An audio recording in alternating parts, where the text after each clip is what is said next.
Who is responsible for Taiwan's defense? Part 56. Comparisons.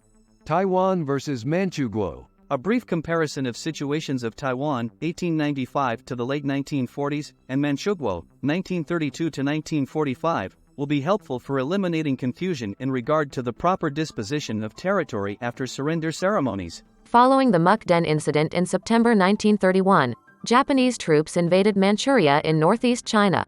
Within 6 months, Japan had conquered the region and renamed it Manchukuo. Manchukuo was formally founded as a republic in 1932, and in 1934 it became a constitutional monarchy under the de facto control of Japan. In the modern era, many historians describe Manchukuo as a Japanese-aligned puppet state. The territorial sovereignty of Taiwan was ceded to Japan by treaty in 1895, and thereafter the governance of Taiwan was a part of Japan's national territory. It was not a military occupation.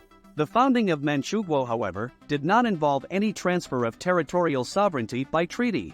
In other words, beginning in 1932, Manchukuo was simply a part of occupied China. It was not recognized as being part of Japan's national territory. After the atomic bombings of Japan in August 1945 and the surrender of Imperial Japan on September 2, Manchukuo's government was dissolved. Initially, the Soviet invasion of Manchuria in August 1945 resulted in the seizure of all of Manchukuo's territory. However, there was a formal transfer to Chinese administration in the following year. Some Chinese historians like to compare the situations of Manchukuo and Taiwan, claiming that both were occupied territory of China, and therefore it is proper that after the surrender of Imperial Japan in the fall of 1945, the territories of both Manchukuo and Taiwan should be returned to Chinese sovereignty as soon as possible without the need for a formal peace treaty. However, such an oversimplification ignores the historical details of the differing legal relationships between the parent state of Japan and these two important overseas territories, Taiwan and Manchukuo.